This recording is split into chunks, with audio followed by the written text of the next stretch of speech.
Voltamos com o Boca Livre, trazendo novamente aqui o Bolos. Ele faz o café com bolos e a gente faz a cerveja de Ribeirão com bolos. É isso aí. Bem-vindo novamente. Obrigado, aqui, querido. Satisfação estar com você de novo. Prazer tê-lo aqui.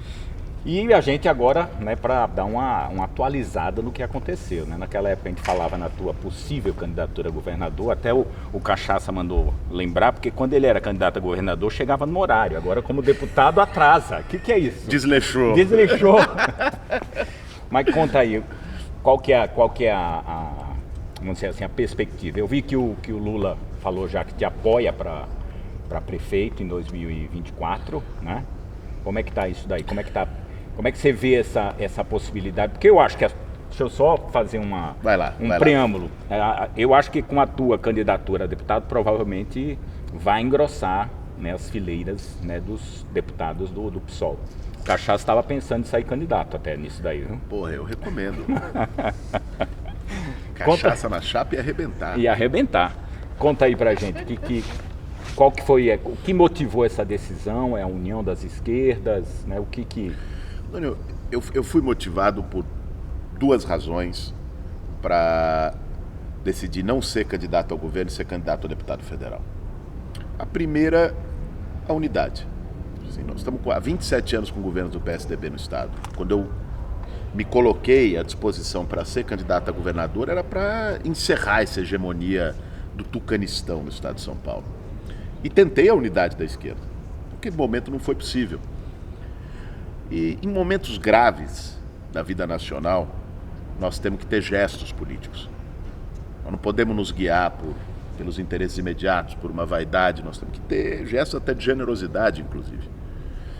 E se não foi possível a unificação em torno do meu nome, eu não vi sentido de entrar numa eleição com a esquerda dividida e acho que temos que buscar uma unidade para derrotar os tucanos. E a segunda razão, e essa que mais me motiva, eu te diria, é que nós temos um desafio. Nós vamos eleger o Lula, vamos trabalhar de noite para eleger o Lula, para tirar o Bolsonaro, mas não basta eleger o Lula. Se a gente elege o Lula e mantém o Centrão comandando o Congresso Nacional, o que vai conseguir fazer? Não vai conseguir revogar a reforma trabalhista. É até mais importante do que só a eleição do líder. Porque vários desses pontos, teto de gasto, reforma trabalhista, passam pelo Congresso. E aí, nós precisamos ter uma grande bancada da esquerda lá. Se continuar com o Centrão mandando e desmandando, chantageando, fazendo o que quer, a gente tira o Bolsonaro, elege o Lula, mas não consegue fazer um novo projeto. Não, e o Centrão vai estar lá. Eles vão estar, inevitável. A questão é qual é o peso. Qual é o peso? E qual vai ser o nosso peso para contrapor. E eu acho que eu posso ajudar a gente construir uma grande bancada, não só do PSOL, que também fiz isso como um gesto para o partido, mas da esquerda como um todo. A gente tem uma cultura no Brasil de não dar atenção para a eleição parlamentar. Então você discute eleição para presidente, você discute eleição para governador, você discute eleição para prefeito, você discute eleição para o síndico do prédio, você discute eleição para presidente da associação e você não discute a eleição para vereador, para deputado. E aí é que é o tema. Porque quando essa discussão não é feita, não passa pela politização. Se define o deputado que vai votar pelo clientelismo, pelo amiguismo, porque não sei quem eu conheço, não sei quem de não sei onde, que levou uma cesta básica. Eu costumo fazer isso, eu pergunto para as pessoas, em quem que você votou para deputado estadual? Em quem Muita você gente votou? não Não lembra. Quem que você votou para vereador? Não lembra. A pessoa não... Como é que é? Às vezes, ainda tem até hoje gente que pega o papelzinho na porta da escola eleitoral para votar em alguém. Não dá. Não. Aí continua essa mesma corja lá. Aí tem lá a bancada ruralista, a bancada da bala, a bancada das empreiteiras. Nós temos que fazer uma bancada do povo. E isso me motivou muito aí para esse desafio. Muito bom. Eu estava vendo a tua formação e eu vi lá que você é psicanalista, né? Tem formação em psicanálise, né? Faz uma análise breve aqui do Bolsonaro. O que você me fala dele, assim como psicanalista? E tem salvação aquilo lá? Rapaz, o Freud tem um texto chamado Psicanálise Selvagem, que fala, ele meio que trata daquelas pessoas, sai fazendo análise, aí usando a psicanálise. Então eu vou me dar o direito aqui, a licença da psicanálise selvagem, para falar, o Bolsonaro, existem inclusive controvérsias entre os psicanalistas.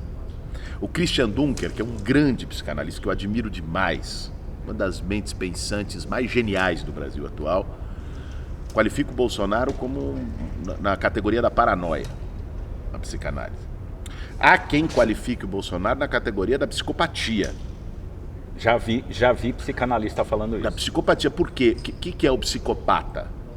O psicopata é aquela pessoa incapaz de sentir compaixão pelo outro. Ter empatia. Ter empatia, ele é uma pessoa indiferente ao sentimento das pessoas. O Bolsonaro já se demonstrou ser isso. Alguém que elogia a tortura e que diz, e daí, não sou coveiro quando está morrendo um monte de gente, essa característica. É alguém autocentrado, né, o psicopata, e uma pessoa com, assim, a morte não tem problema, é capaz de tudo, não tem regra moral para o psicopata. Complicado. Difícil a gente fazer uma análise, sabe, científica, psicanalítica do Bolsonaro, mas o Bolsonaro, eu acho que ele é a expressão de uma patologia social brasileira. O que nós erramos? O que a esquerda errou ao deixar esse projeto ser vencedor? Um cara que nunca fez nada, não tem um projeto importante, não tem uma coisa que ele fez importante na vida, a não ser se sublevar contra os chefes dele no quartel. Uma pessoa que não tem esse tipo de coisa, não tem nenhuma empatia. Uma pessoa que não gosta da cultura brasileira, o veto agora, né, a lei que foi aprovada. A lei Paulo Gustavo. A lei Paulo Gustavo é uma prova disso, né? Como que você explica? Onde que a gente errou? Acho que não dá para resumir um erro da esquerda. Claro que teve erros da esquerda, e não foram poucos. Mas Bolsonaro se elege num cenário de antipolítica. Bolsonaro se elege em 2018, qual era o clima? O clima era, política é tudo igual, é tudo ladrão, não presta, não tem jeito, a corrupção dominou tudo, a mamata, não sei o quê. E eles vêm com um discurso, eu vou mudar tudo que está aí, eu vou acabar com a mamata, eu sou de fora da política, eu sou de fora do sistema. E esse discurso, para a sociedade, colou. Até porque ele não foi feito de forma amadora, ele foi feito de forma profissional e produzida pelos marqueteiros do mal, pela turma de Steve Bannon, por aquela turma que manipula sentimento com psicometria na rede social, com mentira, com fake news, de forma inescrupulosa. E o Bolsonaro surfou num sentimento. Parte desse sentimento é erro da esquerda. Eu já disse isso mais de uma vez para o Lula, que eu acho que um dos problemas dos governos do PT foi não ter pautado com força na sociedade brasileira uma reforma política. O sistema político brasileiro é um sistema viciado. É um sistema para eleger é viciado e para governar é viciado. Desde quem financia as campanhas, depois as alianças que você tem que fazer para governar. A governabilidade. A governabilidade. Isso foi gerando na sociedade um sentimento de que é tudo igual. É tudo farinha do mesmo saco. Né? Porque quando... Veja, se você não faz uma reforma política, no Estado brasileiro a corrupção é estrutural.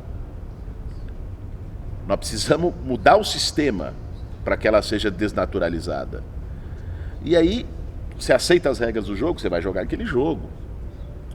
Então eu acho que uma das responsabilidades foi a esquerda também, quando governou, não ter chamado o povo para governar junto, não ter mobilizado a sociedade para promover as mudanças. Para promover as mudanças, inclusive uma reforma política que não vai vir do Congresso sozinho. Você acha que os deputados vão acordar um dia e falar, olha, eu vou mudar aqui, abrir mão dos meus privilégios?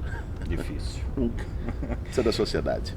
Ainda falando sobre o Congresso Nacional, né? A gente vê que poucos se destacam lá naquele mar, né, de picaretas, como dizia o Lula, né?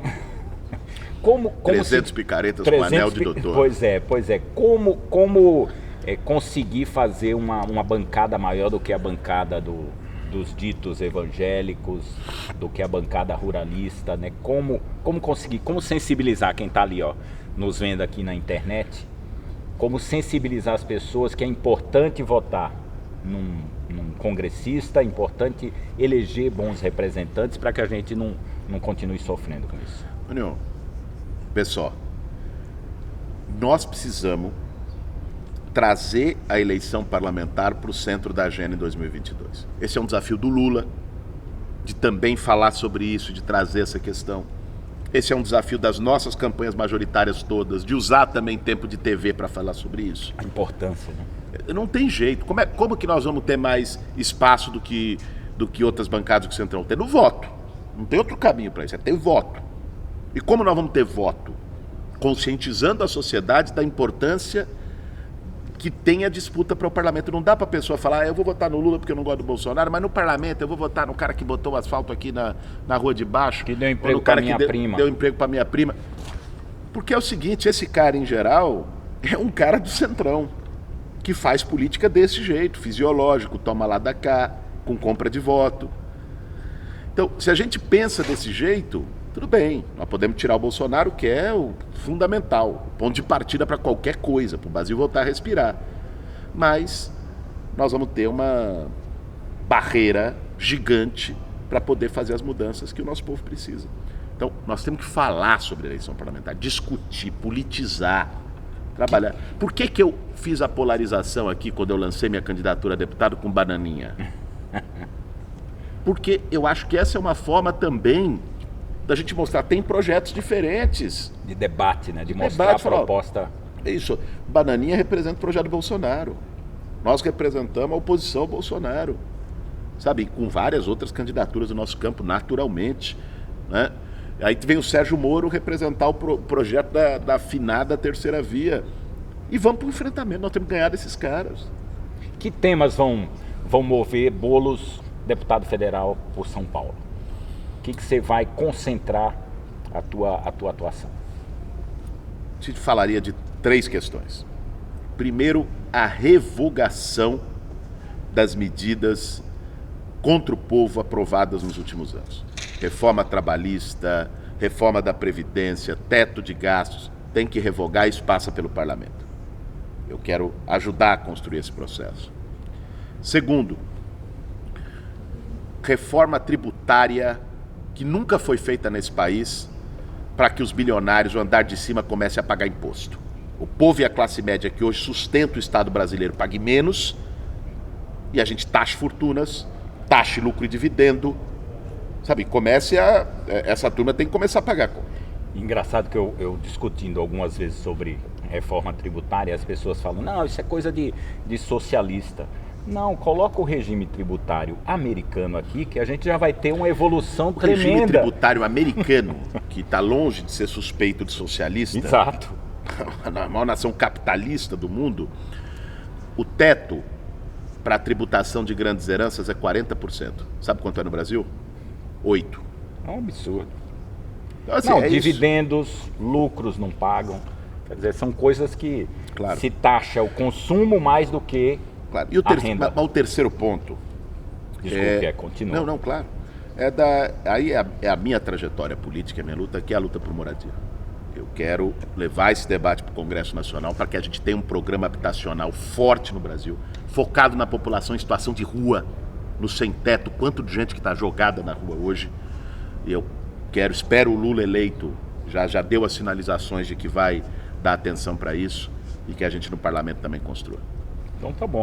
Vamos acompanhar aqui, quero vê-lo em breve, né? Agora no meio da campanha, já oficialmente como candidato, vem aqui de novo para a gente tomar outra cerveja com Boulos. Lógico que vem. Aqui no Cauim, eu me sinto em casa sempre.